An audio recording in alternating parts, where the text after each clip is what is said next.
When it comes to storing what's important, you need solutions you can count on. And when it comes to long-lasting storage and organization, you can count on the Home Depot. Right now, you can save on durable storage solutions like the HDX 27-gallon Tough Tote. Its heavy-duty construction can handle any storage job you throw at it. And its reinforced lockable lid protects everything you can throw in it. Store more, save more, shop in store and online at the Home Depot. How doers get more done. Welcome to the Boneyard. It's your good friend and host, Steve Robertson, here on the magnificent Hump Day edition of the Yard. I forget what day it is sometimes. You know what it is? When you work every day and it's like we don't have this regimented schedule to kind of keep us on track. But it is the Wednesday edition of the Yard. A lot to talk about today. Man, what a good week of basketball we're having in Starkville, Mississippi. We're going to celebrate all of that today. We've got a great top 10 list for you. A little bit of a programming note. It appears I'll be recording Monday's show out in New Mexico. I didn't plan to go back out there, but I have decided to make the effort to go out there and take my lovely bride out for Valentine's Day dinner. She doesn't even know yet, so don't tell her. I'll let her know a little bit later today, so you won't have to keep that secret for very long. But yeah, I'm going to go run out there, be a short trip, and then she'll be back here in under 3 weeks. Thank the good Lord, right? Yep, absolutely. But I'm going to go out there, spend some time with her, spend a couple days, and then I'll head back. And then the Wednesday show next week, of course, so we recorded here in Starkville, is we start getting ready for college baseball. That's right. It's here, man. We're going to talk about that a little bit later in the show. And we start kind of transitioning in many respects to do more college baseball here on the show. Of course, we're not going to abandon the success that our men's and women's basketball teams are making, but a lot more to talk about. And, of course, we usually play about 4 to 5 games a week during college baseball season. So, things are about to pick up. Business is about to pick up in a lot of respects. And so your rooting interest will grow exponentially here in the coming weeks. And then in under a month's time, we'll have spring football to talk about. It's the busiest time of year. It really is. With spring football, baseball, men's and women's basketball. The spring semester, especially once you get into the month of March, very, very, very busy. A lot to keep up with. No better place to keep up with it than genespage.com. I'm happy to say I shared with you guys here, about this time last month. December was the biggest month we've ever had. And I'm happy to say, as of yesterday, I was informed that it's the biggest January we've ever had. So back-to-back record months over genespage.com. Come be a part of our wonderful community. Our experts are there to interact with you. Sometimes it even gets a little bit dicey, shall we say. Got some strong opinions on our message boards, and so come by and be a part of that. Of course, enjoy all of our content. Most of it is free, but we do have some VIP stuff. But there is some value in a subscription. So come by and check us out today at genespage.com. Let's thank our friends at Bulldog Burger Company. I had Bulldog Burger Company earlier this week. It was a fantastic experience. It always is. The main thing that I'm looking for, when it comes to a dining experience, is number one, consistency. Right? I mean, you don't consistently go back to a place that doesn't do a good job. I like a variety of the menu. I like quality food and service. I like a great atmosphere. I get all of those needs met at Bulldog Burger Company, and you will too. 3 great locations to serve you: University Drive here in Start Vegas, Gloucester Street there in Tupelo, Lake Harbor Drive in the Rich and Flowwood area. Pretty pumped about that location. As a matter of fact, I will be in central Mississippi tomorrow morning as Storage 24 puts together a new video. And you never know. You might see a cameo appearance from your good friend and host. How about that? Wouldn't that be cool? And we might go break some bread afterwards. You never know. And what better place to go than at Lake Harbor Drive exit on my way to New Mexico, right? But as always, Bulldog Burger Company, the place where people go to meet, M-E-A-T. Be sure and stop in there for happy hour, 3 to 6 every day. Happy hour specials, and maybe get the spring rolls. Like to tide you over to supper, like go in there and have an adult beverage and get the spring rolls, and then you show up, sit at the dinner table, even better looking than when you left. Trust the science. As always, Bulldog Burger Company. All right, so let's jump into men's hoops. We knew we had to win that LSU game. It got a little dicey for a few minutes there. It did. And you expect some of that. I mean, obviously they're well coached, but kind of like we talked about, the second half really hasn't been a friend to LSU. That was the case here. State with a 3-point lead at the break, and then we outscore them by 8 in the second half. So the trends are the trends for a reason, right? there is evidence and events that add to that. It's not an anomaly. Teams like LSU just kind of tend to wear down. LSU now 500 on the year. You may recall they began the year 12-1 and now have lost 11 straight, 1-10 now in the Southeastern Conference. The one other loss, of course, came in the SEC Big 12 shootout or challenge, whatever you want to call it. But State wins 64-53. But, LSU kind of gave us, especially late in the first half, it felt like we had some problems scoring there. And listen, a lot of that is our own execution. But give LSU some credit. They switched some defenses and things like that. And, the bottom line is when you're coaching, you got to find what works. LSU, as a matter of fact, pushed this thing out to a 6-point lead. State got off to the great start. You're thinking, we're gonna wax these guys. It was a 10-0 game, just under 2 minutes played. DJ Jeffries comes out absolutely red hot for us, and then things kind of chilled for a while. It's a tie game at 12:47 to go. State takes it back out to a 4-point lead, and the next thing you know, LSU with a KJ Williams fast break three takes a 2-point lead. LSU held the lead for a while here, got as much as 6 a couple times. Right under 7 minutes, we've cut it now to a 4-point game, and then State eventually pulls even at 22-22, a 132 to play in the first half, and from there, State adds a couple of a free throw and a basket to have that narrow lead. But it felt like we had weathered the storm a little bit, and playing at home, and our fans that were there gave us a great home court advantage. You're starting to see more of that. DJ Jeffries comes out in the second half, kind of picks up where he left off, rams home a 3 to put State up 6. The lead swells to 11 points at 15:42 to play on a big Cam Matthews dunk, and Cam playing the best basketball of his career. It's really become a fan favorite. I think everybody sees it as much. LSU again kind of trades baskets with us for a while, and the next thing you know, another DJ Jeffries three-pointer pushes it back out to 11 at 45-34, just under the 10-minute mark. And from there, it just kind of felt like State managed the game, that LSU just simply couldn't get any closer. In fact, another DJ Jeffries three makes it a 15-point game with 3:45 to play. It starts to become academic at that point. You trade a few baskets here, next thing you know, under a minute to play, Deshaun Davis knocks home a couple free throws to make it a 14-point game. A 3-point basket from Derek Fountain, former Bulldog, with 17 seconds left, gives you the final score of the game, and the margin of victory is 11 points for the Bulldogs. So State advances again, now have won 4 in a row.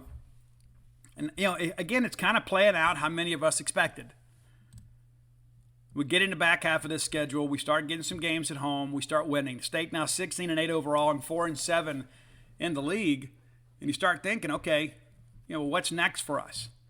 We've put together some quality wins over some quality opponents. LSU, not one of those. Of course, LSU with a completely revamped roster. But listen, nobody's feeling sorry for Mississippi State. Iverson Molinar left. Our best offensive piece. Nobody ever said, oh, poor Mississippi State.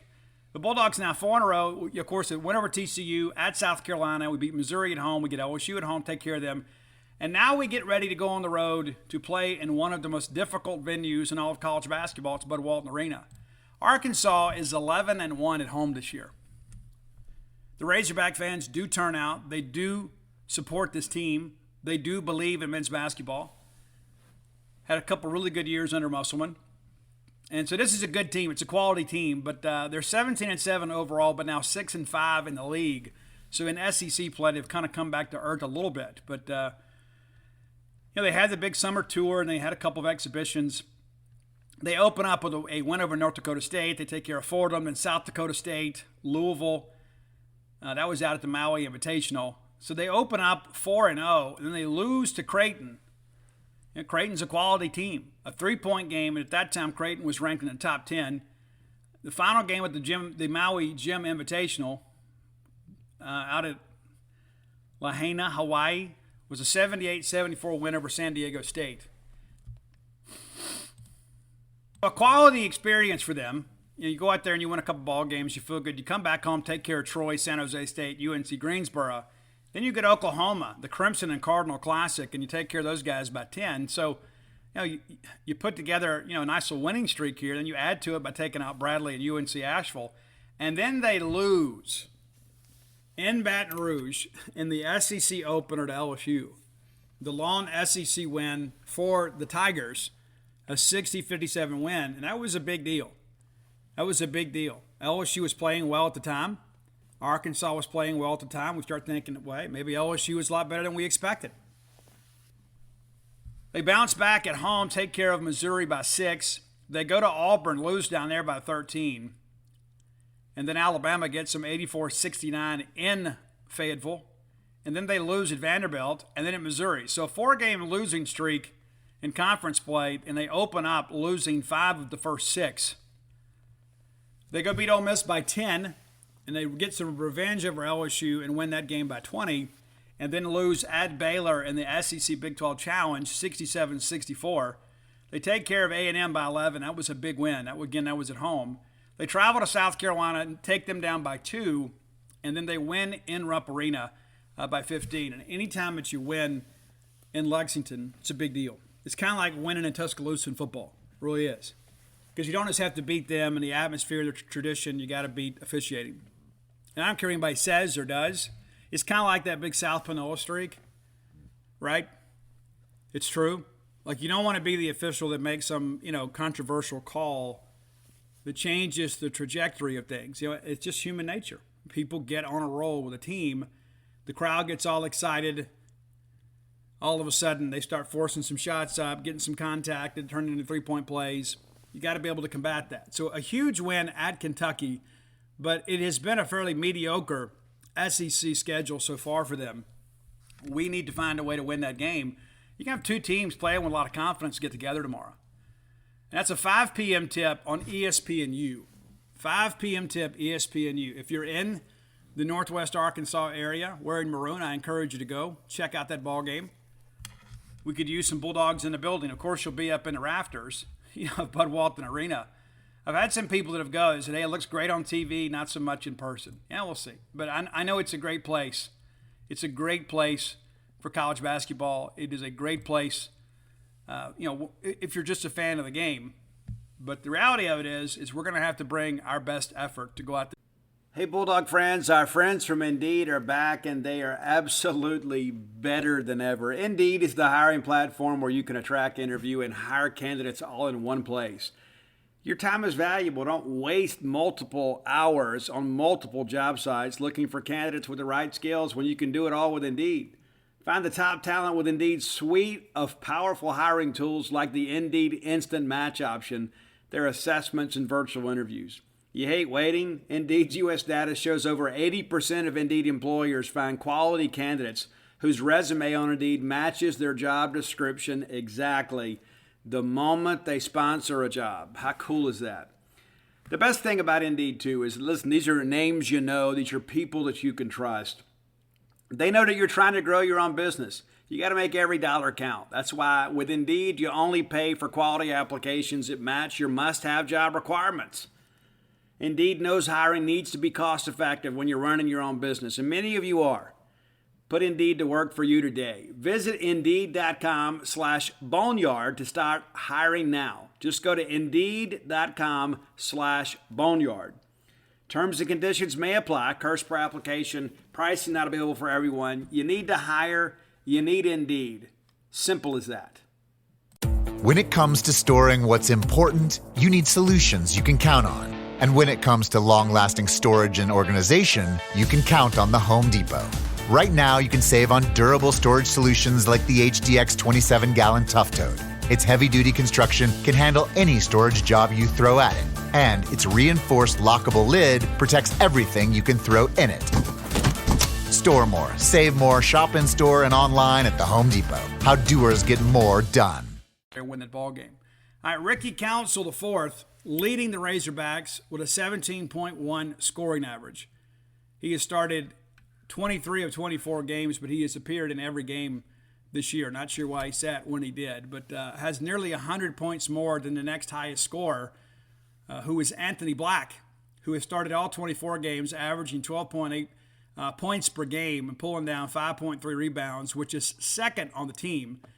But at this point, and you think we're deep enough in the schedule, you have a pretty good idea of who people are and what they're about.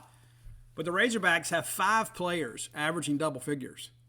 So it's very much a back committee thing. Nick Smith is a guy that hasn't played a ton.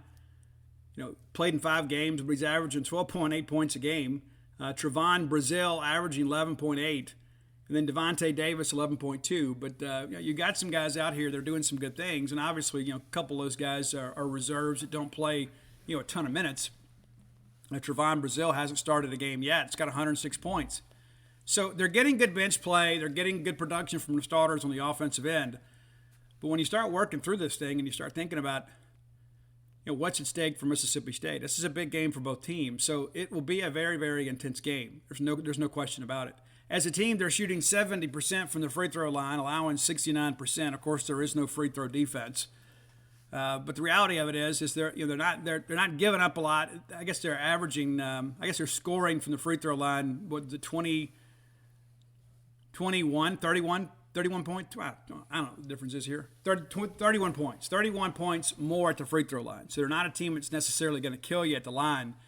And we've got to do a good job of defending without fouling, especially when this team gets on a roll, because that crowd will get behind them. It's kind of how life works. Now, they have had a couple guys who have gotten into some foul trouble. Jordan Wash, Mekhi Mitchell, both have fouled out of games, 5 apiece this year. So they're a team that will foul while defending. But it's Arkansas. These are our contemporaries, right? Honestly, Arkansas probably spends a little bit more on basketball than we do. And traditionally, of course, they've got a couple banners hanging up there in the rafters of Bud Walton Arena for a couple of national championships. But Arkansas is a lot closer to Mississippi State than they are Kentucky. They're a lot closer to Mississippi State than they are a lot of other teams in this conference. But had a good run in the 90s. But they got a taste of that, and their fans are eager to get back. And so they come out, they support it. They're very, very, very, very loud, very rambunctious. If you guys that have been to baseball, you understand Arkansas fans are very passionate about their team. So we're going to have a very, very stiff challenge on our hands as we get into this ball game. Looking at some conference numbers from them too, and I so appreciate it when people separate between the conference and the non-conference. But in conference play, 3 players, double-digit scorers. Ricky Council, the fourth, 15 points a game. Devontae Davis, 14.5. Anthony Black, 13.5. And from there, it's pretty measured behind them. It's pretty balanced. The next 4 or 5 guys are pitching about a half dozen points a game. So you're getting a pretty good contribution from your bench, even in SEC play. But you start looking at, 3-point shooting, around 30% as a team, exactly 30% as a team. Devontae Davis, the biggest threat there. But they don't attempt a lot of threes. It's not like Alabama. To kind of frame that up for you, Arkansas has attempted 182 threes this year. They've allowed 181 attempts.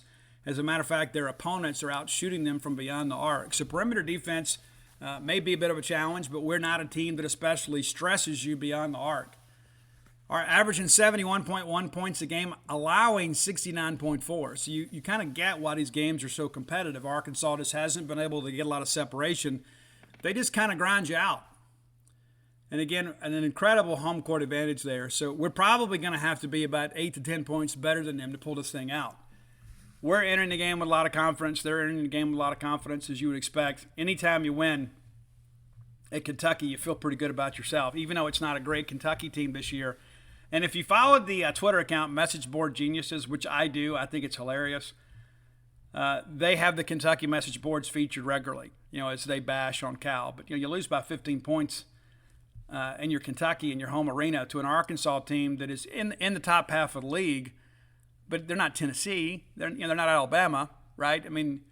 I can understand a lot of the angst, but the reality of it is we don't have to play Kentucky yet. But when we do get them at our place. So, got to find a way to go make some good things happen, and can just begin to imagine what it would feel like to extend this winning streak to 5.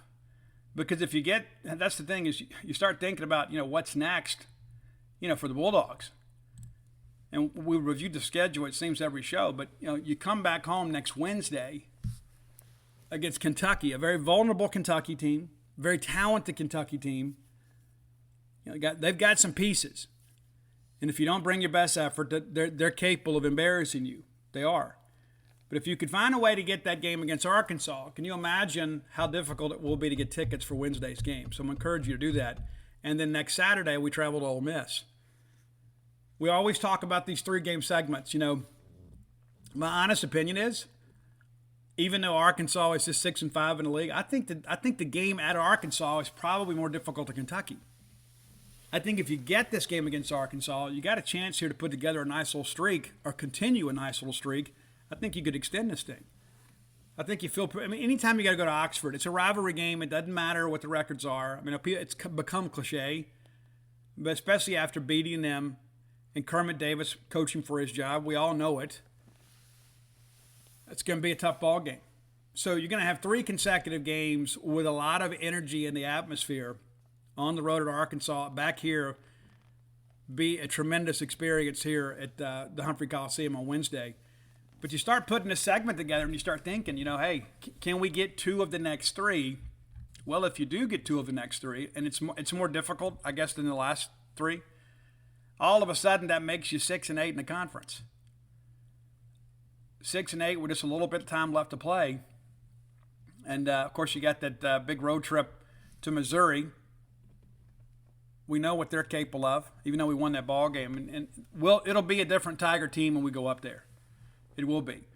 But you start working through this, and you begin to realize if you can find a way, the final 2 games, of course, Vanderbilt shocked Tennessee the other day. We got to go up there and play at their place. Jerry Stackhouse, a very good coach. Maybe they haven't had the success they've expected, but you start counting games here, and you see there is a path to get to 500 or a game beneath 500.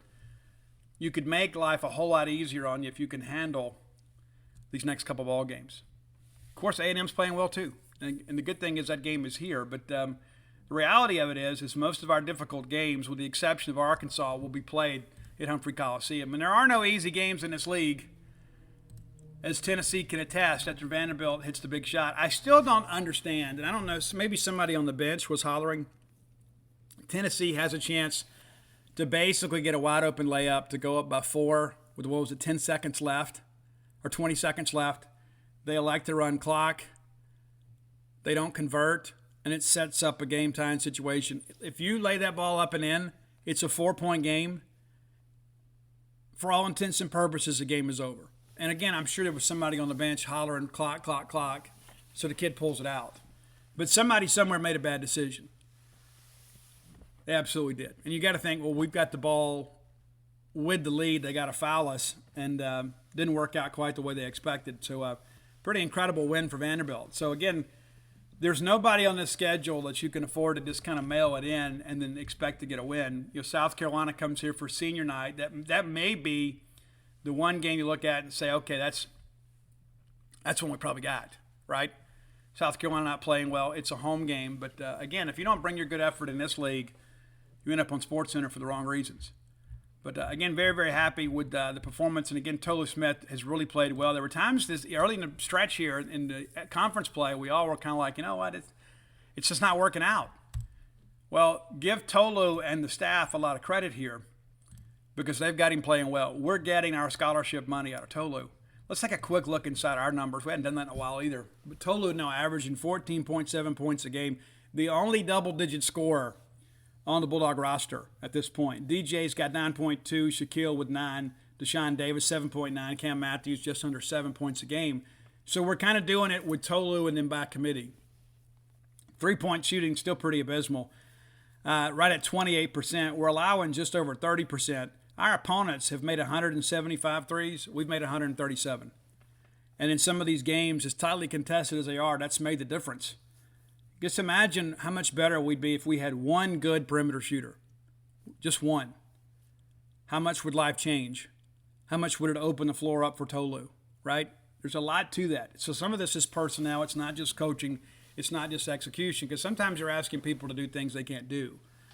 But I think the staff has done a good job kind of playing to our strengths. And as a result, we're playing winning basketball.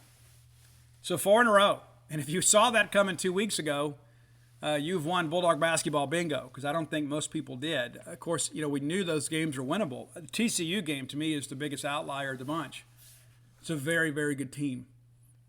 And we were able to win that game, and, of course, that sparks us to this nice little streak. We're starting to win the games we're expected to win. Of course, that Georgia loss still kind of hangs around our necks, like a Mason stone on a chain. and they're not going to get better. They're always going to be a quad 3 loss. That really hurts us. So we got to find a way to offset that. And I think, knocking off Arkansas, knocking off Kentucky would give you the opportunity to do that. But let's not get ahead of ourselves. We're just going to kind of enjoy the ride, right? All I know is right now we've won 4 straight. We have. And in a variety of ways, with a different hero every night in many respects. But again, you're starting to get more consistent play from Tolu, and that's kind of the straw that stirs the drink. When he's the guy that you can run your offense through, then you can kick it out. And if you're making some shots from the outside of the perimeter, makes you tough to beat. But Mississippi State defensively, again, one of the elite teams in the country. And again, that goes down to coaching. Defense and rebounding is about effort. It's about coaching and positioning. And coaches got to put you in a position to do that. But also, too, you got to find the right players to put on the floor. And, we talk about, the Chris Jans experience. I think the guy's got more fans now he's ever had at Mississippi State because you're beginning to see his vision come to light.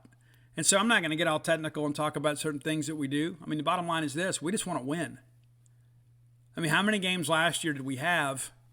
Okay, we got a quad 1 win opportunity, loss. We had a bunch of quad 1 opportunities and could never get it done. There's a lot of times late in games, especially in the final 4 minutes, when it boils down to coaching. And how many times have you seen State be able to close here as of late, whether it be at the free throw line or from an offensive set, and all of a sudden you start building up some confidence against some quality opponents and you start realizing, hey, we can compete with these guys. We can. So excited about the Bulldog basketball team and really can't wait, for the next time we take the court. And, that's the thing about the last couple of years. It's kind of like we've endured basketball season. So basically the conversation was, does Ben Howland get fired this year for the last 2 years? That's been the discussion. And I know there's some people out there that are still Ben Howland apologists. Let me just tell you this. We weren't in 2020. I know you want to convince yourself of that, but I'm just going to tell you, based on the feedback that I get from people that were actually involved, that it wasn't a matter of opinion, right? We weren't in. And people want to, well, we wouldn't have made it. We wouldn't have made it. We needed to go win 2 games in the SEC tournament. We weren't going to do that. But it is what it is, right? But the last 2 years, basically we've all been rooting for a coaching change. Well, I say not all of us, the majority of us, and certainly last year we all knew it was turning in that direction. And we got the right guy. We got the right staff. And I can only begin to imagine how much fun it's going to be when he gets a little more talent on the offensive end. To get a couple scores here, because we know the defensive system works. We know the culture is taking root. And so instead of us having to wait the next year, and listen, we may still end up in the NIT. Maybe.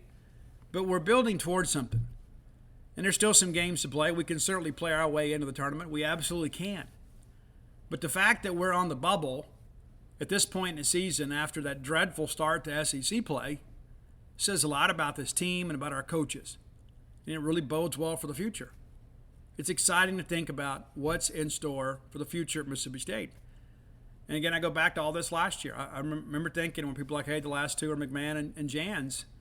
And there was, some people closely affiliated with the search just said, I just think Jans fits us better. I think Jans is a better fit for us culturally. And it worked out. I think in the end, LSU, going after McMahon, it was great because I think in the end, it made our decision easier, and we got the guy we wanted anyway. Just a better fit for us. And so for the first time in a long time, I'm really optimistic about Mississippi State men's basketball.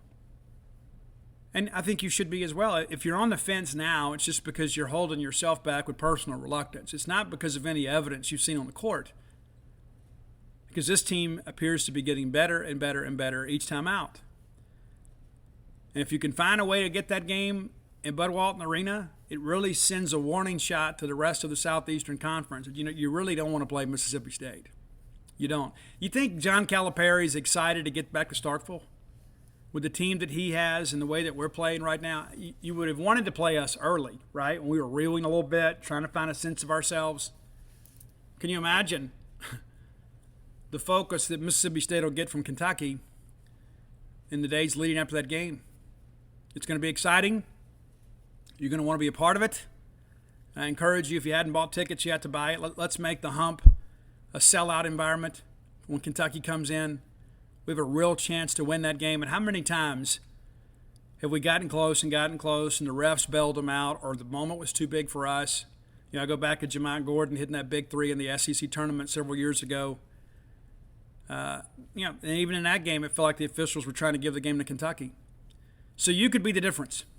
You could be the difference. And again, tip of the cap to our students that have done such a great job this year, being engaged in the game, coming out, being a part of all this. I love each and every one of you. You can claim me as your uncle if you'd like. Put me down as a job reference, because you're doing the job. You're doing the job. You're getting out there and you're setting the tone for the crowd environment at Mississippi State. Now, those of you too, it's not all flowers and candy today. Those of you that have lower level tickets, if you can't make a midweek game, let's please get those tickets in the hands of Bulldogs. And I don't mean just going and putting them on StubHub, right? You can put them on Facebook. You can put them on our Jeans Page ticket office, and look for somebody obviously that's got a long time established profile. It's somebody that's not trying to snake you. But let's get those tickets in the hands of Bulldogs, because listen, we need all hands on deck down the stretch here. And this team certainly has proven they're capable of winning games, and they're capable of riding the wave of your energy to a victory. So it's a partnership. Let's make sure we're all working together to ensure that every one of those seats is filled when Kentucky comes to town. All right, time for today's Top 10 list is always brought to you by closewithblair.com. That's C-L-O-S-E with Blair, B-L-A-I-R.com. Blair is my friend in the mortgage industry. We all need a friend in the mortgage industry because it's terrible. It is.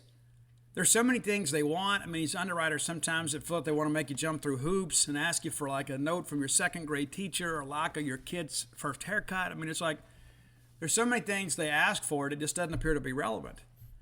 And sometimes it's unnecessary. So it's good to have an advocate, somebody that number one, knows how to structure a loan to get a clean approval.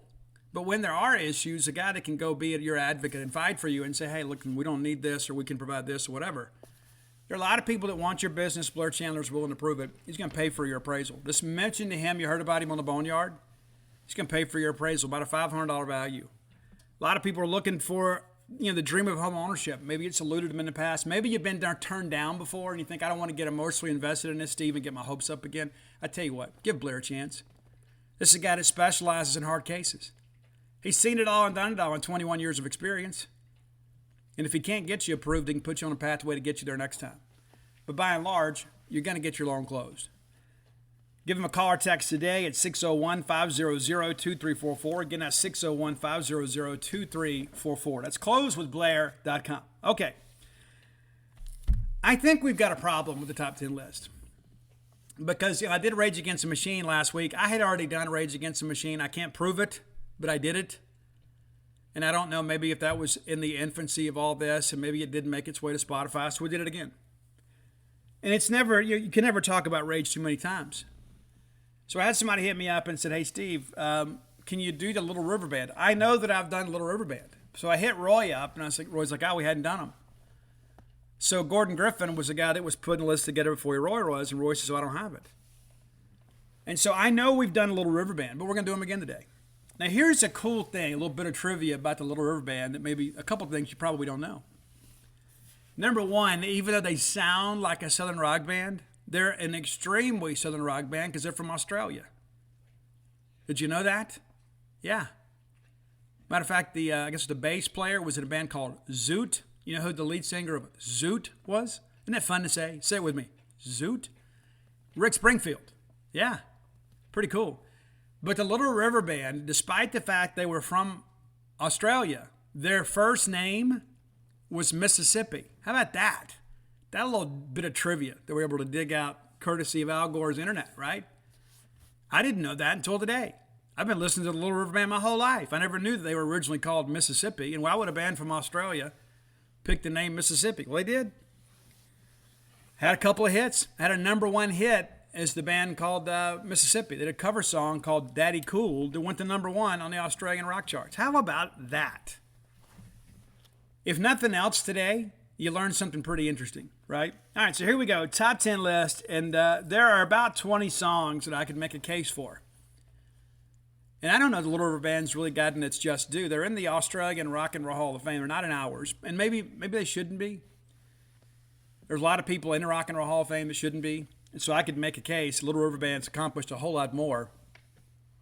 And isn't it ironic, too, that a band called Mississippi would change their name to the Little River Band, and we have a little river here in Mississippi? It makes me wonder if there's not a connection somehow within the band. I'm not going to spend a lot of time researching it, but what if there's somebody in the band that's connected to Mississippi in some way? I tell you what, and before we move on to this list, I want to personally thank Representative Sam Creekmore. Known Sam a while. Sam, of course, was involved with the Cotton States League when Ani played over there and took care of us, man. He did. And Sam's a great guy. You know, he had a kid that played baseball here at State, and now he's a state representative. And so a while back, I talked about on the show, I talked about on social media, what a shame it is that Tommy Aldridge, a legendary drummer, is not in the Max Hall of Fame. There were a lot of people, and I'm going to say this, and if I step on your toes, I hope it hurts, okay? I'm not going to sit here and tell you that anybody in the Max doesn't deserve to be in the Max. I'm not going to say that. But Tommy Aldridge is more deserving than many of the people that are in the Max. That's just the truth. This is a guy that was Ozzy Osbourne's drummer. He's been Whitesnake's drummer. He was Pat Travers' drummer. He was Gary Moore's drummer. He was in Dave and the Giants, for crying out loud. Tommy Aldridge has been playing music his entire life and has sold millions of records. He has toured the world over countless times. And his home state can't get him in the Rock and Roll Hall of Fame in Mississippi. It's not like we're dealing with the folks in Cleveland. Tommy is one of our own.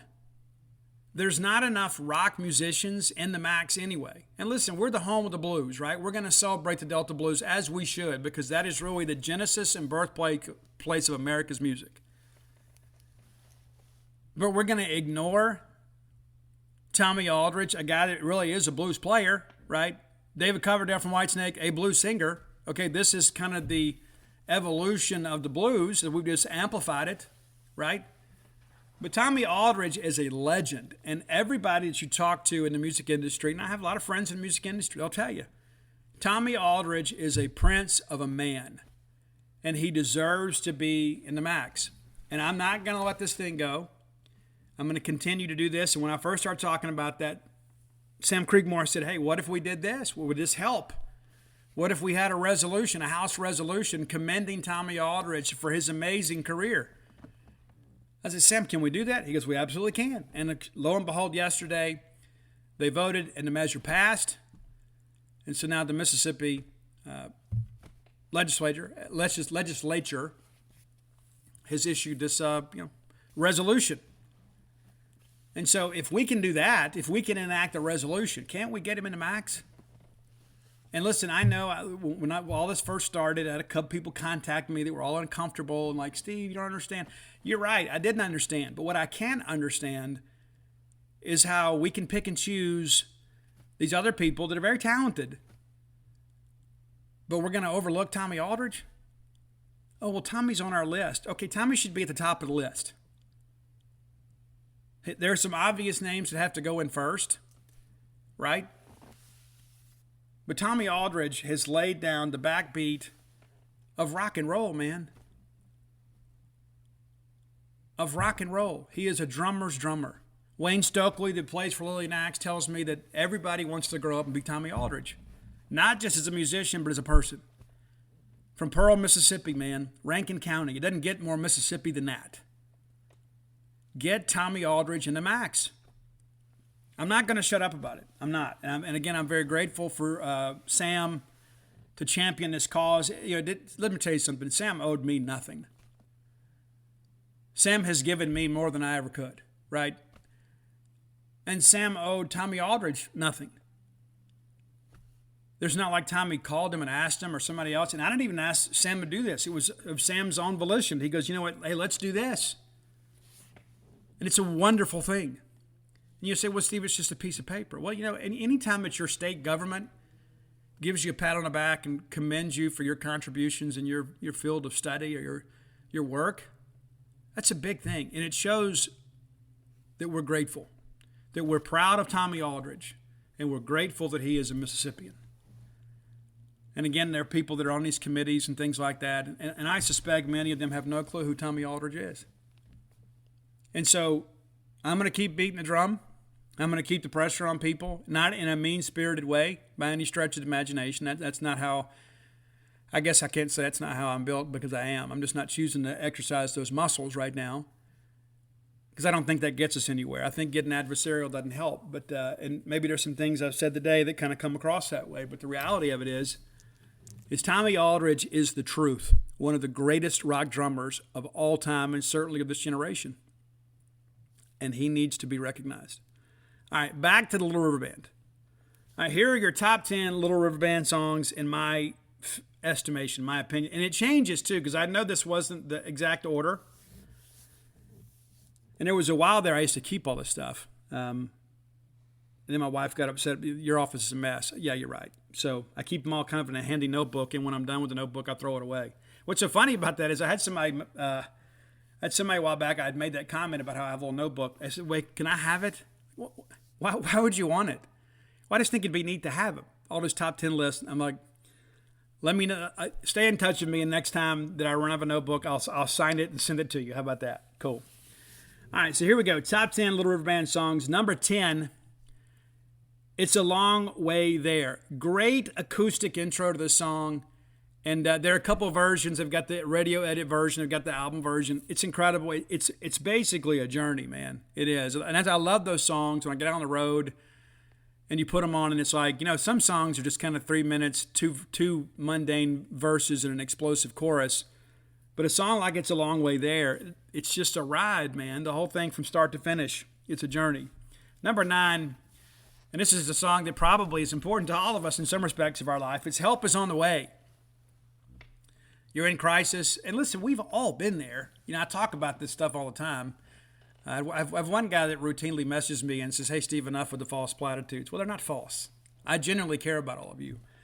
But listen, life is tough. And one of the things that I wrote some time ago, and I've never published this, but except on Facebook, I guess. But, if you are dealing with crisis in your life, whether it doesn't have to be addiction, it could be anything. There is no search party being formed to save you. All right? Understand that.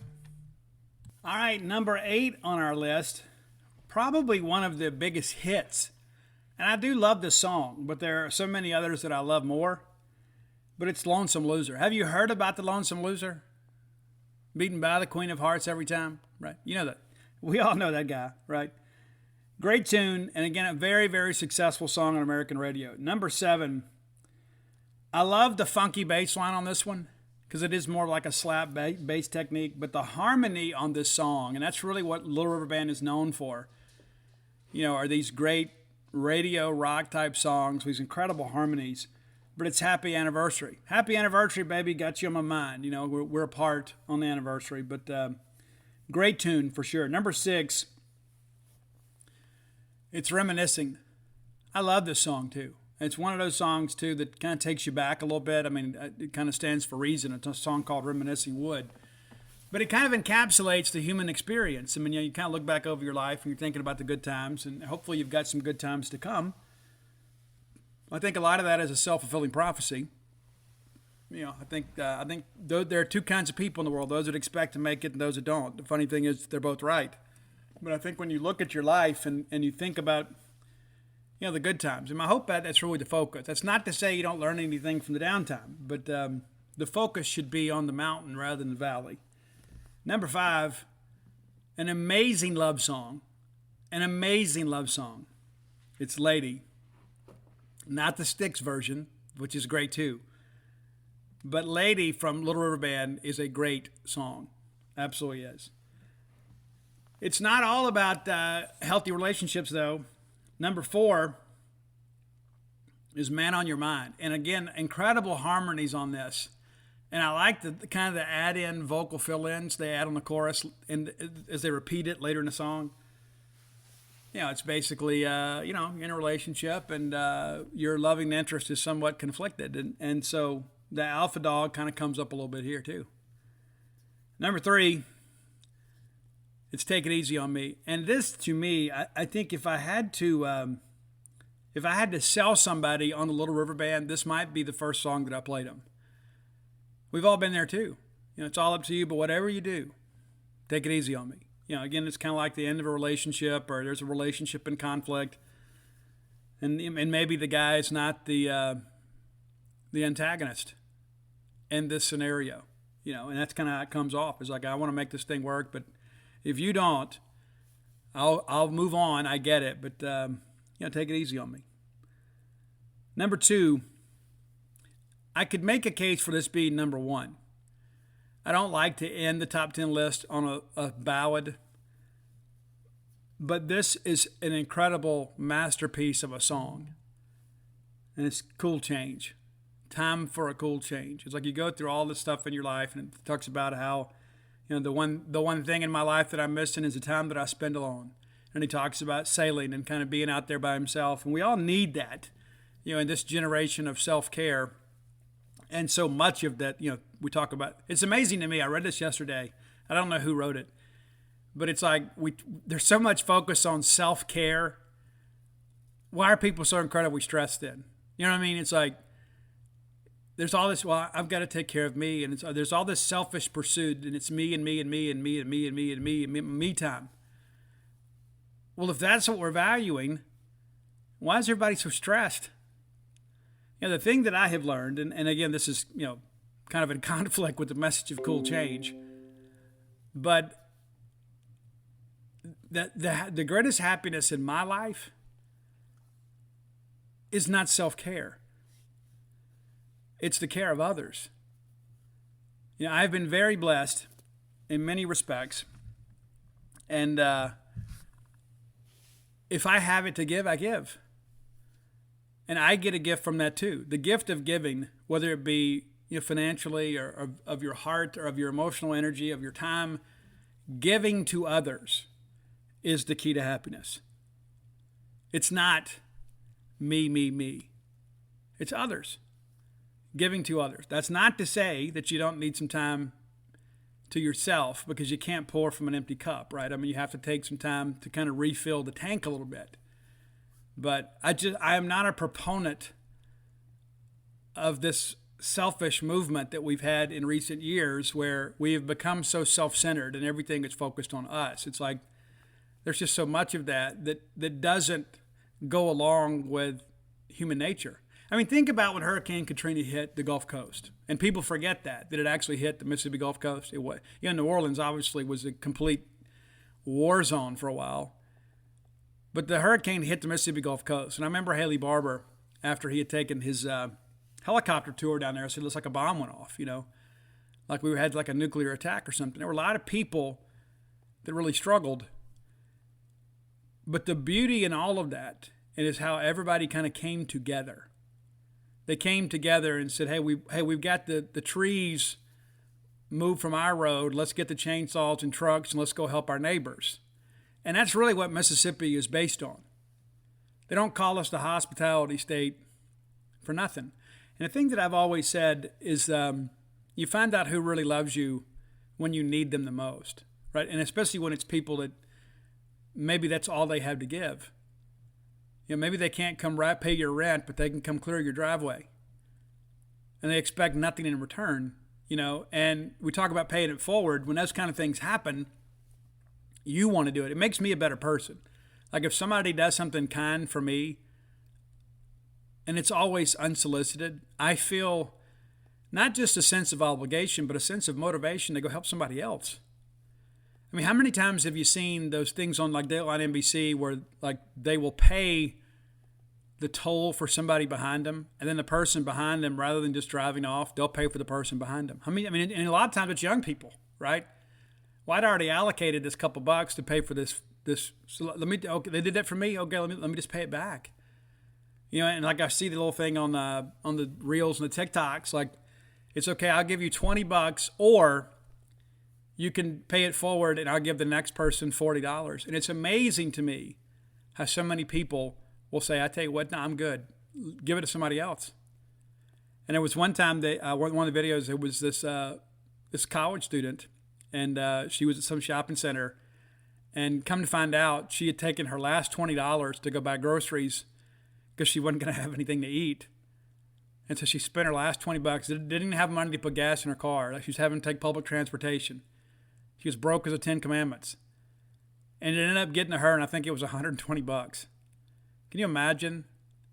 And then the people that paid it forward had no clue who the recipient was going to be, and it ended up being somebody that truly needed it. And that's how life really works. And so I apologize for the tangent, but I just don't agree. I don't agree with living a self-centered life. I don't. You got to do what's best for you, yeah. But a lot of times doing what's best for you is doing something good for somebody else. I'm a firm believer, and every major religion teaches, a principle of karma, and in the Christian religion, it's, you reap what you sow. And that's not just words on a page. That's true. We've lived that. And so when you sow good things in life, you get them back. That's not to say that bad things don't happen to good people. But I need as much, good karma, pardon the phrase, for those of you that are offended by such, as I can get. Because in my younger years, I did a lot of bad things. I've done a lot of good in my life, but I haven't done enough. And so I'm not done giving. And so I encourage you to give. And one of the best ways to do that, and again, I feel like I'm belaboring the point here, but, when Stark Villains came out, I may have told you this story, but so I'll give you the Reader's Digest version. When Stark Villains came out, I was under so much pressure after Flim Flam because Flim Flam was so successful. So how do I follow this up? And I remember talking to one of my friends. I said, man, have I already peaked? And he goes, nah, it's not about you peaking. It's about now that you've peaked, you got to stay relevant. I was like, yeah, that's the key. And I remember the very first time I held Stark Villains in my hands, and I was sitting at the Sprint Mart on 182, just around the corner from the hospital. And I opened that box of books, and I pulled that book out and had it in my hands, and I just cried. I was like, I did it. I did it again. And I said, you know what? This is such an amazing moment, and all these memories came rushing back. And I remember being a 15-year-old high school student sitting in Dolores Kagan's keyboarding class, and she went around the room and asked everybody what they wanted to do. And I said, I want to be a musician or a writer. And all the kids laughed. And the joke was on them because I got to do both. And I said, you know what? I've been blessed here. I'm going to pay it forward. And I went around town. And I did 3 things anonymously. One of those things, I went to Strange Brew and put some money on the gift card for students. And I felt led, though. I went to Starkville Academy for some reason. My kids went to Starkville High School, but I just felt led to go to Starkville Academy. And I went to the office, and I was afraid they'd call security on me. I went to the office, school was getting out, and I walked up there, and I said, hey, listen, do you guys have a creative writing department? And, well, yes, we do. And I said, listen, I told my story about how when I was 15 years old, I wanted to be a writer, and everybody laughed at me. And I said, I know there's a kid here that feels the same way. And I want to gift them this book. I don't care if they're male or female. I don't care what their situation is. I don't care who they are or what they're about. But I want to encourage them to keep writing. Because there was nobody to encourage me. And I'm living proof that dreams come true. And so I told them I don't want to know who the kid was. I don't want the family to contact me or anything. I just want to give this book. And as I'm telling the story, the creative writing teacher walks in. And she says, I know just the student to give this to. And so I wrote in there this whole thing about dreams. Don't let them mess with your dreams. Whatever you do, don't let anybody talk you out of it. And so I wrote that inscription in the book. I left it with her, and I left. And it was like all of a sudden that wound from when I was 15 years old was kind of healed because I did it. Let's move forward. Number 1, I've really pushed this thing along. Number 1, my favorite Little River Band song. And I remember being a kid, listening to this on FM radio if we were getting ready in the mornings. I woke up in my house to 2 things. 2 things. I woke up most mornings hearing my mama praying for me and my brother. She'd be in the kitchen, and she'd have the radio turned down, and she'd be praying. She started every single morning praying for her family. And I remember that. Even to this day, I remember that. It means more to me now than it did back then. Because when you're a kid, you think people do things for you out of obligation. But I know that my mama still prays for me every day. I know she does. And I'm very appreciative of that. Well, then once Mama would get her devotional done and get her prayers done, she would turn the radio on. And so we grew up listening to the morning show on WFFF. And I remember when this song was popular, some mornings, one of the first things I would do is I would get up and I would call and request this song because I wanted to hear it. And it's The Night Owls by the Little River Band. Maybe the most rocking song in the catalog. There's a little bit about relationships in it too, but it's just kind of a good straight-ahead rock and roll song. So I want to leave you, number one, with a rock song. It's very special to me because it takes me back, to a time in my life, before all of this, before any of you knew my name or listened to a show or read a book or an article or anything like that. I was just some small kid in South Mississippi, looking to get out, dying to get out of South Mississippi, right? Wanted to go to Hollywood, wanted to make it big, strike it rich. I hadn't done any of those things. But I love being from Mississippi, and I love being from South Mississippi. One of the things, so you'll laugh at this, and then one before with the show. One of the things that I think is important to understand is, being from South Mississippi. Dave Murray said it one time. There's a book out there that he recommended to me. It's called Born Fighting. It's kind of like that's how South Mississippi is. Like we always feel like we have something to prove. That's one of the things that sometimes I got to remind people that I'm from South Mississippi. And I wear that like a badge of honor. And I told you guys I've had a love-hate relationship with New Mexico. And there was somebody that kind of got a little flippant and rude with me one time when I was out there. And I said, here's something that I want you to know.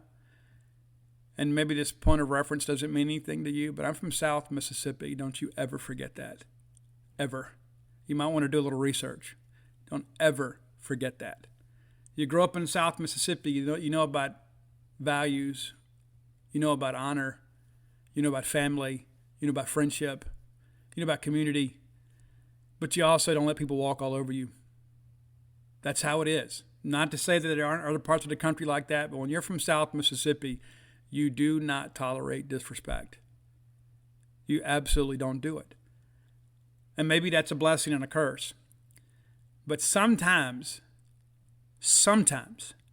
you got to get South Mississippi on somebody just to get a little respect. All right, next segment of the show brought to you as always by Campus Bookmart. I love Campus Bookmart. I might run through there today, since I'm going out there to see the wife. I never like to show up empty-handed, right? She's got something being delivered on Valentine's Day that she doesn't know about, so don't tell her. And I have told her since our time that you heard the phone ringing earlier. You probably heard the buzzing. I've let her know that I'm on the way tomorrow, but may swing through there and just get something. You know how it is when you love somebody. You can't give enough, right? You can't. And it's not just your time and your effort. Sometimes you got to buy them something, right? So I may go in there today. Excited about Campus Bookmart, man, because every time I go in there, I see some things I didn't see the last time because Kathy Brown does such a great job buying stuff. And that's the thing about being a great retailer is you got to keep things fresh. You keep the tried and true stuff. I mean, you can never have too many 85 baseball jerseys, right? You can never have too many of those.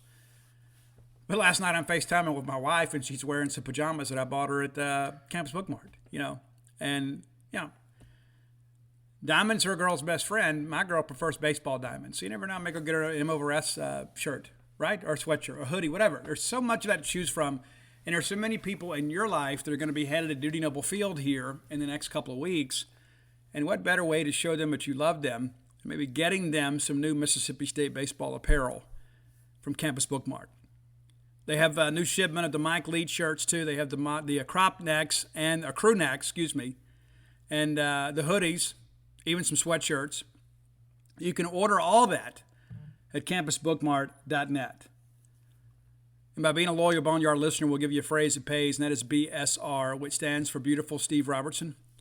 And that'll get you free shipping on all orders over $75. Any order less than $75, absolutely incomplete. Be sure and check them out today, campusbookmart.net. All right, so since the men have won, the ladies have won again too. And I don't know what it is, how to say this, but if I can get it out. I have enjoyed this week of women's basketball maybe more than I have enjoyed any week in the last couple of years, right? Because, after Vic left, and it was always the big surprise and a shock, and then we go out and hire Nikki, and we're excited about that. We're dealing with the COVID stuff, and no matter whose fault it was a disaster. On paper, she was a great hire, but then, of course, Doug last year, we had a limited roster. Doug did an amazing job, did the best he could. But it always felt like when we won, it took such an effort, right? It was a surprise when we won. But this week has felt a little more like maybe some of the middle Vic Schaefer years, right? The last couple, we were looking to win an SEC championship and compete for a national championship, and so we expected to win every game. But the quality of play and effort this week has been outstanding. And maybe having that week off has allowed us to get fresh legs again. But you take care of Tennessee on Monday in the hump, and we can count our wins over Tennessee on one hand, right? So anytime that you can exercise that demon, it's a big deal, because the Lady Vols, the class of women's basketball for much of my lifetime, them and UConn. Of course, South Carolina risen to prominence here in recent years, and we'd be remiss if we didn't tip the cap to them. They were our rival, and they're still contending, and we're regrouping. But last night, it would have been easy for the Bulldogs to keep their heads in the clouds. We beat Tennessee. We didn't do that. We went down to Florida, and again, Florida's not a great team. They're not. But when you go on the road in this league, you never know what to get. Florida was 14-9 coming into the game, 3-7 in the conference. We get them. And State wins every quarter. When you win every quarter, you're guaranteed to win, right?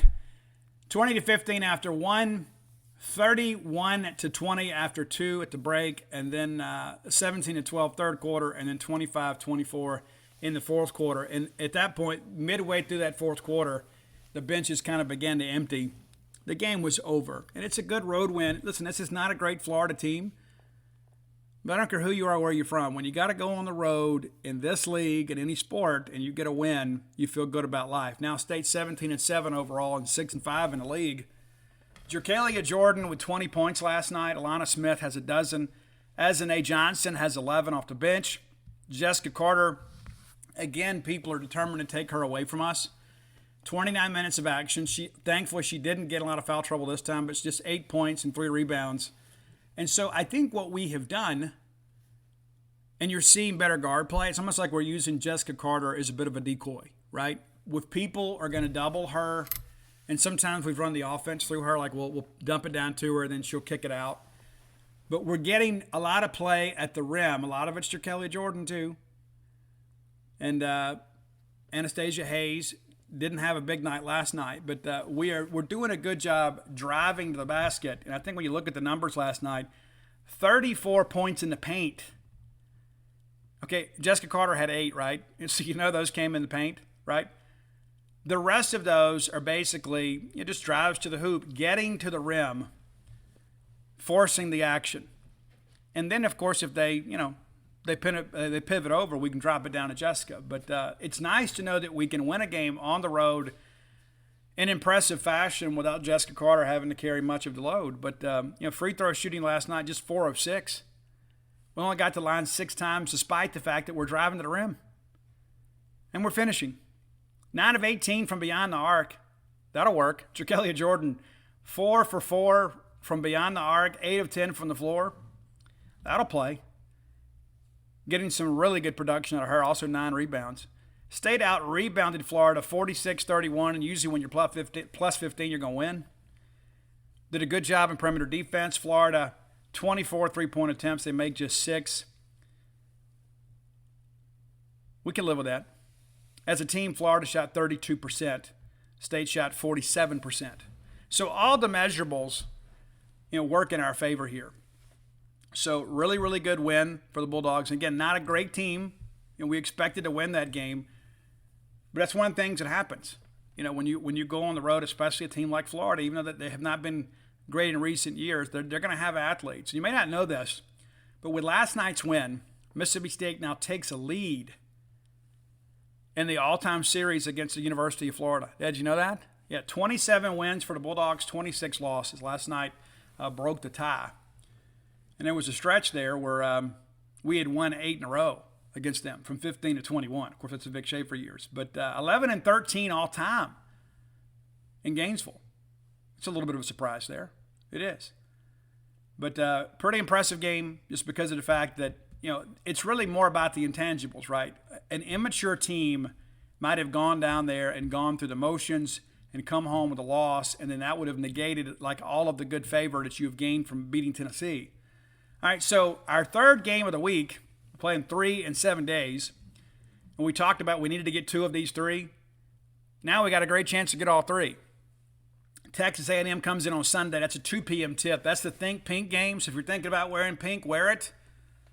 It's going to be broadcast by the SEC Network. Need a big crowd. It's a game we expect to win, but all of a sudden you start thinking, you win this one, that's 3 in a row in the conference, makes you 7-5, and with Arkansas losing to Vanderbilt last night, I believe State now is 6th in the standings. So you win this one, and you're 7-5 with just a handful to play. All of a sudden, your NCAA tournament prospects get better. Now, we're not there yet. We're not. Again, we start breaking the season down in 3-game segments. You win this one, you've won all 3 of those, and that's a pretty impressive stretch. With A&M was probably the only sure win, and of course we still got to go play that game. And then next week it's at Missouri. That's the long game of the week, and then we get into Sunday, Thursday. But 7-5 with 5 to play. Is that right? 7-5. We win against A&M, makes it 7-5. Then we've got Missouri, Alabama, Arkansas, LSU with 4 to play. 7-5 with 4 to play. So you start looking at that last 4 games. The LSU game is going to be tough. The rest of those are winnable. They're at worst toss-ups. So you could, if you win the ones that you're supposed, if you win these toss-ups, you could win 9, even as much as 10 games in the conference. I think you win 10, you're certainly in. But the Bulldogs have a great chance to finish above 500 in the top half of the league in the SEC. And not to mention, even though we lost to South Carolina, it's proven that we're capable of playing with anybody. Of course, there's the outlier with Georgia. But you start looking at this, the way this thing is kind of setting up now, we are taking care of business. If we had lost to Tennessee and beat Florida and beat A&M, we'd say, okay, we won 2 or 3. That keeps us on track. But you've got that loud win over Tennessee now is a resume builder. And we need them to continue to play well in the conference, to kind of help us in the net. But when you start looking at kind of what's left here, the only sure loss is at LSU on their senior night. That's not to say we're going to run the rest of them, but you could extend this streak here, maybe as many as a half dozen games. Let's not get ahead of ourselves. We've got to go take care of A&M. And taking a quick look at the Lady Aggies, things have changed considerably since Gary Blair has moved on. But 6-15 overall. They are 1-10 in the SEC. They've lost 3 games in a row. They have not won a game away from College Station. 0-8 away from their home arena. Let's just kind of look at SEC play. They begin the year at number 1 South Carolina. They get absolutely crushed by 42. They lose to Florida at home by 7. They go to LSU, lose by 40. Lose by 19 to Ole Miss in College Station. Lose to Tennessee by 12. Lose to us by 16 in College Station. They lose at Alabama by 15. They beat Georgia, a team that beat us, 75-73.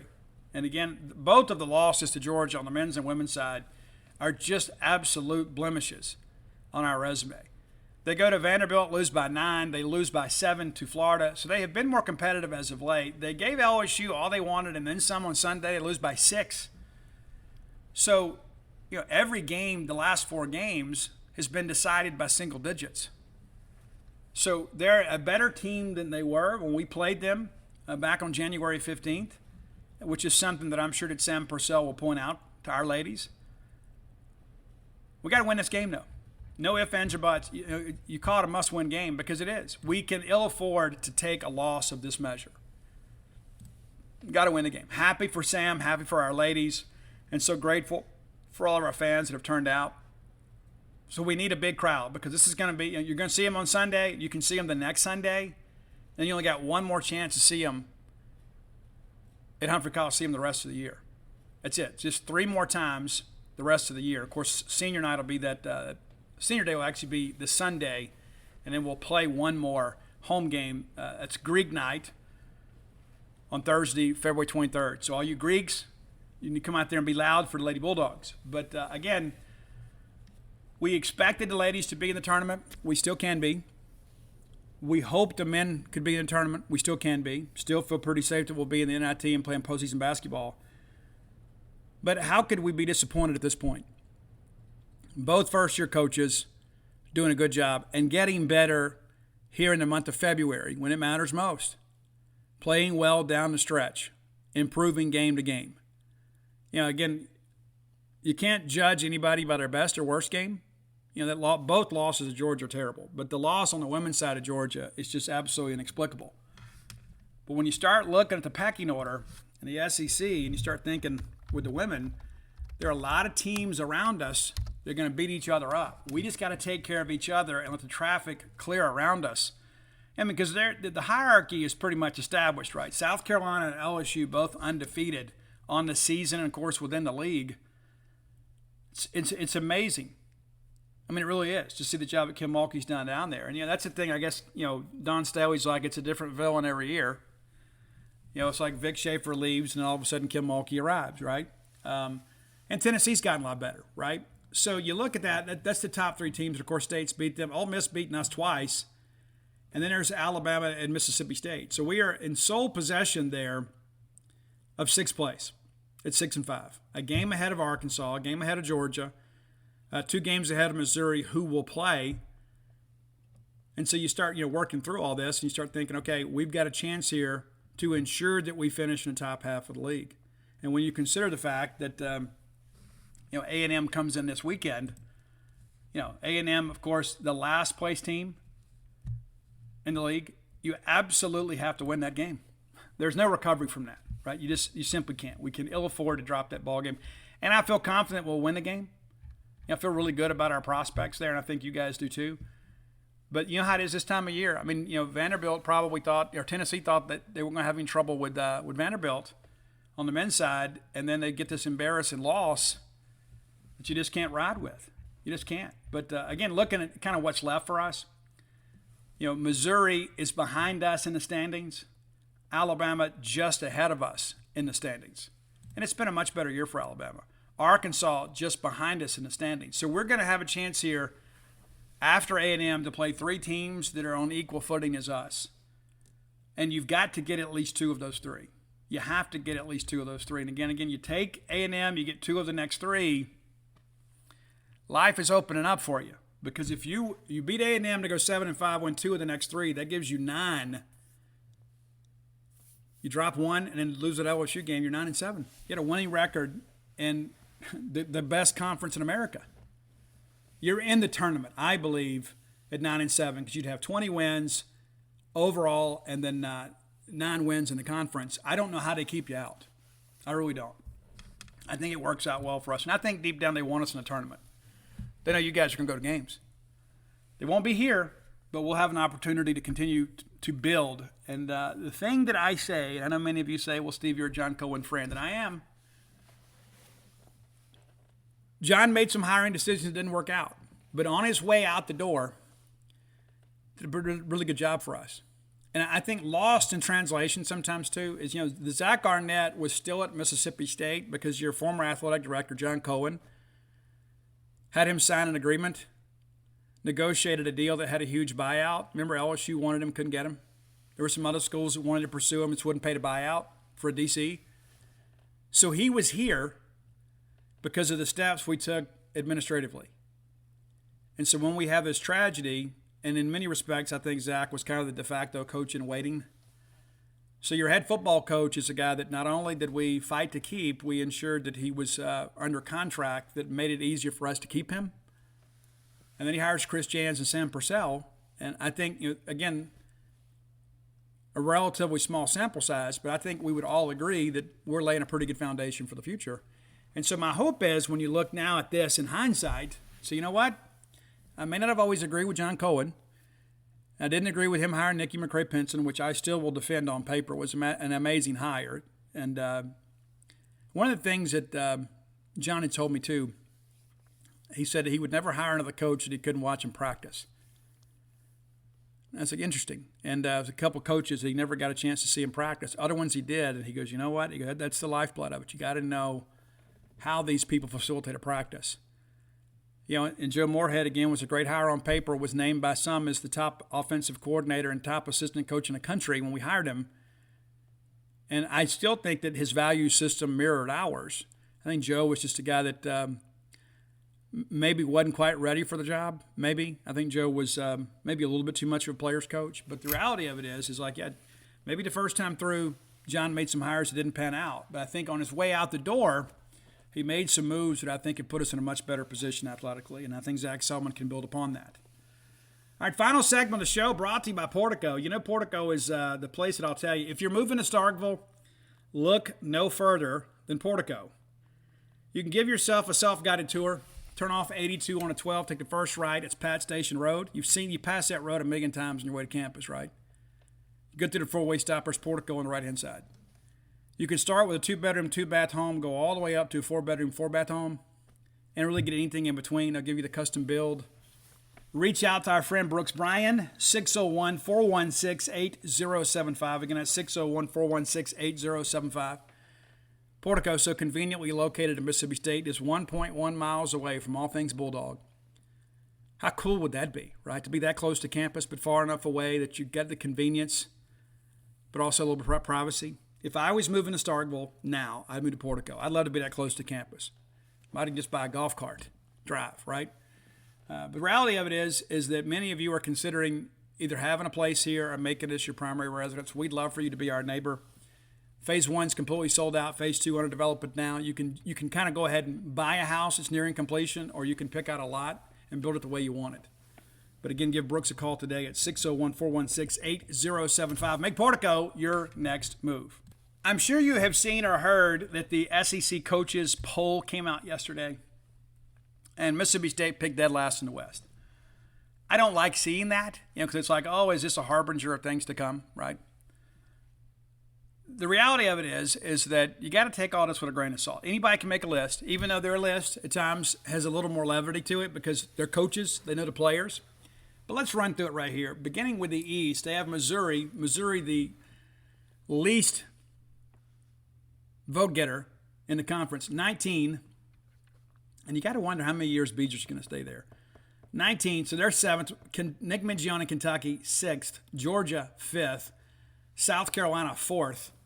Vanderbilt, 3rd. And then 15 points ahead of them is Florida, and then Tennessee, who got 12 first-place votes to win the East with 90 points. So Tennessee, the runaway favorite. Some people picked Florida. I'm kind of curious, and I don't know if Tony would have voted for himself. I don't think he would. But it makes me wonder if O'Sullivan did.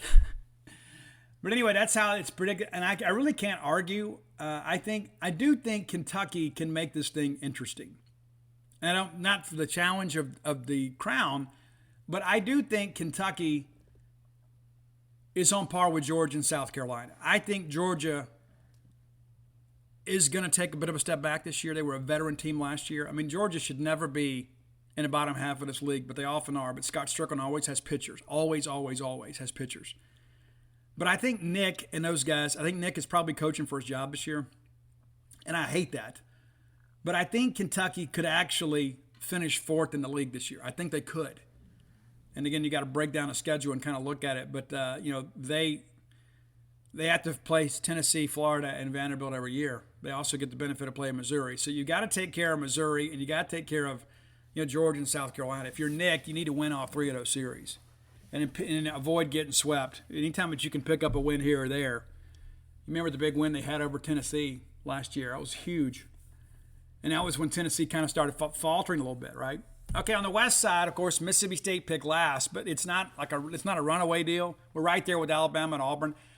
I'm just going to say it now. I think we're going to finish ahead of both of those teams, provided we stay healthy. I still think we're a 2 seed somewhere on the road in a tournament. But Mississippi State 7th, Auburn 6th, Alabama 5th, Ole Miss 4th. Somebody voted them to win the West and the SEC. No. Arkansas 3rd.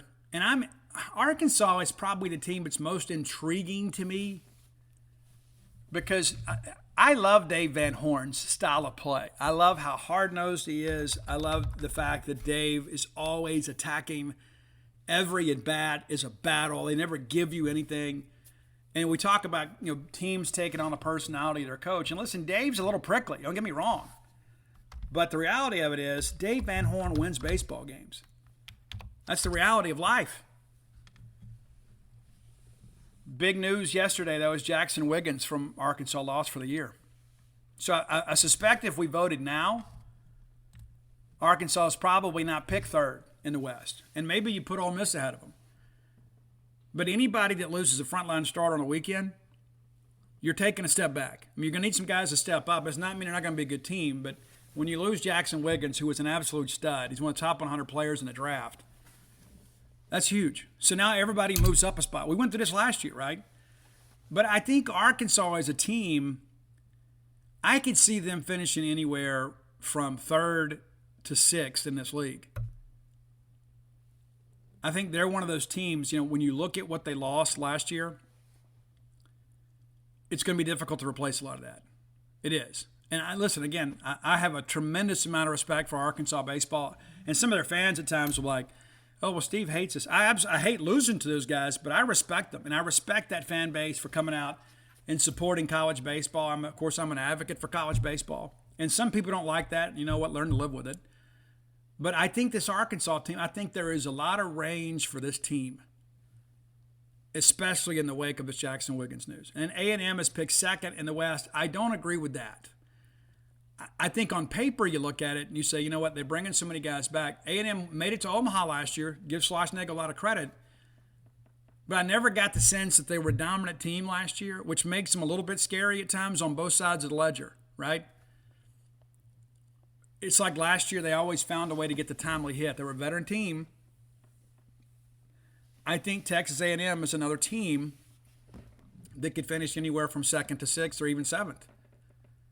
I think everything has to go right for A&M. I don't look at them on paper and say, hey, this is a team that can challenge LSU, because I don't think they can. I think basically everybody behind LSU is pretty even. And then there's LSU that got 12 votes to win the West. And on paper, LSU could be one of the greatest teams ever assembled. You got Tommy Tanks and Paul Skeens. You got some returning guys that come back. LSU should be good. It's going to boil down to pitching. That's the thing, too. Like, they brought in a lot of pitchers, but they brought in some guys, too, that like Christian Little. Christian Little was not good at Vanderbilt. Now, maybe the change of scenery will be good for him. I'm not a fan. I just don't like his mental makeup. I think this is a kid that folds at adversity. Now, the good thing is guys mature and they begin to kind of develop, some mental toughness. He has the stuff. He just doesn't have the confidence to throw it. LSU picked to win the SEC. Out of the 14 votes, LSU got 11. Tennessee didn't get a single vote. Let that sink in for a second. Florida with 1, Ole Miss with 1, A&M with 1. If I had to pick it today, I'm picking LSU, right? Again, on paper. And they're going to be very difficult in their own ballpark. They're going to be some gaudy scores in that softball field they call the baseball stadium at Alex Box. If you've ever been there, you can, if you ever go there, on a day when there's nobody there, Ani played there, travel team ball there one year when we were playing for the Mississippi Stars, and you go up to the concourse, the first base concourse, and there is a draft. Even on a regular day, there's a draft pushing that ball out to left field. It's incredible how well designed that ballpark is, and you get to play over half your games in there. But LSU is going to be dangerous in their own ballpark. It's going to be interesting to see how they play on the road. But that's a tough place to play, and we have to go down there. Now, we did have a couple Bulldogs make the All-SEC preseason team. Luke Hancock, a second-team selection as the catcher. And a lot of that is a career award. I mean, Luke is a guy, obviously, that is a very talented hitter. Didn't have the year we'd hoped last year, but Luke is a tough out. And then Colton Ledbetter, second-team outfielder from Mississippi State. So the only two Bulldogs to make it. And let's be honest about that. Who else would you put? Monty Larry got picked preseason All-American by the National College Baseball Writers Association. So we have some talent. But when you start going up and down the lineup here, you begin to realize, hey, guys, we got 4 guys back from last year's starting 9. Yeah. Hunter Hines, who will play first. Lane Forsythe at short. Kellum Clark out in right. And then Luke Hancock will move from first behind the plate. That's the only 4 guys back from last year's lineup. And that might actually be a good thing, right? And then you got Colton Ledbetter in center. There's a lot of expectations for him. And there's Connor Hyzak in left and Dakota Jordan some in left. And one of those guys will DH some. And there's Alford at third. He was the guy last year. Even Cam James told me, best defensive third baseman on the team. And maybe you forgot Cam James was third baseman, right? And Cam was no slouch in his own right. But Alford's a guy that had a huge summer, so we're expecting him to make the jump this year. And that's the thing. People say, they don't show us any respect. Well, the truth of the matter is, and I had this discussion with my wife yesterday, she was absolutely indignant, ready to start firing off emails. No, not really.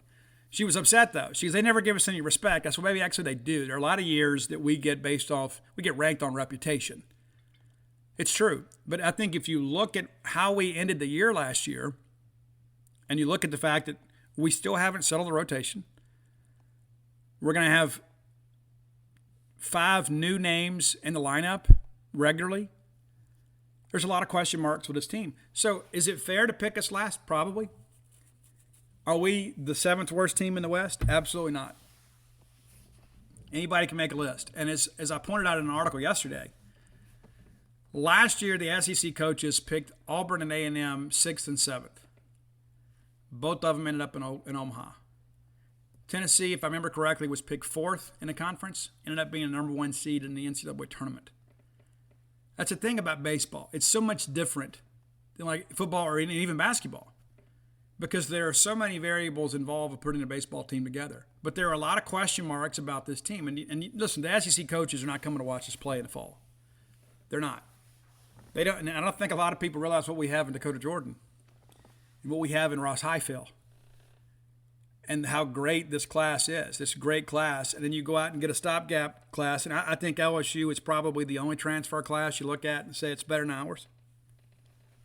And it is impressive, right? And if we'd been able to get Paul Skeens, I might have been able to make the case that ours was better than theirs, or at least on par with theirs. But LSU worked the portal really hard, as we did too. But there's not going to be pressure on us. There's going to be a tremendous amount of pressure on them. And they've got some alpha dogs out there. They'll be ready to go. LSU is ready to be LSU again. They haven't been LSU for a while. And so now the transfer portal comes along and they're like, hey, we can assemble an all-star team. And so it'll be an interesting case study. I think in many respects, I think the portal probably works a little bit better for a baseball renovation than it does football. Because baseball is a team game played by individuals. Like football is different. You can't just go put 5 guys out there on the offensive line. There's a chemistry to it all. Same thing on defense. You know what I'm saying? There's a lot of moving pieces. But in baseball, it's an individual game. And so you can go get the best individuals. And other than kind of putting together your relay race and then your middle infielders and developing some chemistry between pitchers and catchers, you just let kids go play ball. That's an important aspect of this. That's why I think the portal works better for baseball than it does football. Not to say that there's not effects on football. I'm absolutely not suggesting that at all. But I think the turnaround can happen quicker with baseball. I mean, Colton Ledbetter has been playing baseball his entire life. He's not going to be dependent on the shortstop to help him run a route. He doesn't need the left fielder to make a block for him. He just runs out there and plays baseball. And so I think, again, not to belabor the point, I think you can turn a baseball program around very, very quickly by using the NCAA portal. I expect this team to be in the NCAA tournament. I do. And I don't think it's a situation that I don't think we'll have to scratch it out the last weekend. But I don't think we're going to be challenging for top 8 or anything like that. People forget Ole Miss last team in the tournament last year. The absolute last team in the tournament, and they won an AFL championship. And again, as much as we don't like the Rebel fans, how can you not respect Ole Miss baseball and the job that Mike Bianco has done? And that's a thing that I ask myself sometimes when I see all these criticisms of Bianco. And I know a lot of it's, we only went to Omaha one time in 21 years. I get it, especially after we win one, right? But it's like I think to myself, do you remember what you were before? And that's not to say you can't be better. And Mike Bianco, as much as I hated seeing them win the year after we did, There's a part of me I was happy for Bianco. He'd been so criticized, and he'd done such a great job up there, and I don't know that he was truly appreciated. And now maybe he can be, But again, the SEC West is an unforgiving league, and if you ever get on the bottom, it's tough to get back up. It is. And you may recall this. Maybe you do, maybe you don't. I want to pull this up for you because a lot of people forget this. Do you remember who we beat, who we swept on the last weekend of 2016 to win the SEC championship? You remember that's the big weekend when the Clarion Ledger put thanks Rebels, because they won a game against A&M that allowed us to win the outright SEC title. Do you remember this? We beat Arkansas. We swept Arkansas to finish. And we celebrated and we won the SEC championship. And we were all so excited. And it was a wonderful time. We hadn't won it since '89, forever and a day, it felt like.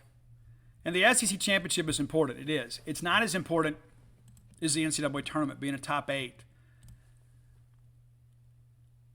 working your way into that tournament.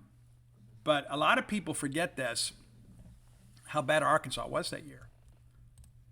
Arkansas went 7-23 in the conference and 26-29 overall. 7-23, the worst record in the SEC.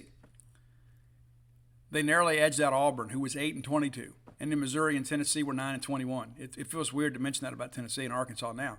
They were 7-23 that year. Mississippi State finishes 21-9 that year to win the SEC. South Carolina had a rainout that year and finished a half game behind us with a 20-9 record. Now, you know what happened the next year? Arkansas went 18-11, 45-19, made the NCAA tournament. They were the 4 seed in the SEC tournament. Maybe you remember that. I do. The next year for Arkansas, pretty incredible. You may have forgotten this too. Arkansas played for a national championship. They go from winning 7 games, having the worst record in the SEC, then 2 years playing for a national championship. In 2017, the year after they finished last, they won their regional. I mean, again, that's the thing about baseball. They didn't have a transfer portal back then. And again, that speaks to my respect for Dave Horn, but also, too, I'm just trying to explain to you guys, too, as best I can. As much as it hurts to read this stuff, it doesn't matter. It's just a prediction. It's just a prediction. Until these young men get there on the field next weekend, nobody's going to really know what we got. I kind of like the fact that we're being disrespected a little bit. And we've earned that, right? But my hope is those guys with the M over S caps on just go out there with a chip on their shoulder and say, that's fine. You'll go ahead. You go right ahead. And then we get into about a month into the conference schedule, and let's reevaluate and see where we are. That's going to do it for today. If you hadn't done so, go to dogpilethebook.com. You can order all my sports books there. You can probably find them in some local bookstores too. And if you're looking for Stark Villains gear, go to starkvillains.com. And again, this is the last weekend before Valentine's Day. Invest in something sweet for the person you love. You don't have to go out there and buy some expensive ring. I know some of you plan to get engaged. Good luck with that. Make some extra effort. Do something thoughtful for the person you love. Valentine's Day is a few days away now. And again, I'll be celebrating my Valentine's Day dinner Sunday night. And then record you guys a show Monday morning. And it's going to be a quick trip, okay? It's going to be a quick trip. I'm going to go out there, handle business, love on my wife for a little while, and I'm going to come back, and then I'm getting my mind ready for college baseball season. So we're going to be talking a lot of college baseball season next week. As a matter of fact, I'm going to break down, and I'm going to preview the weekends, the opening weekends for everybody, and then also, too, I'll give you my picks for the SEC East and West next week. And I'll give you my honest expectations about these Bulldogs. And again, I do expect us to make the tournament. And I think by the time we get there, nobody's going to want us. And we'll see what happens. But I think we start taking steps back to being Mississippi State this year. Until next time, let's all live our lives in a way we make more friends than enemies, and people can see a difference in the way we live.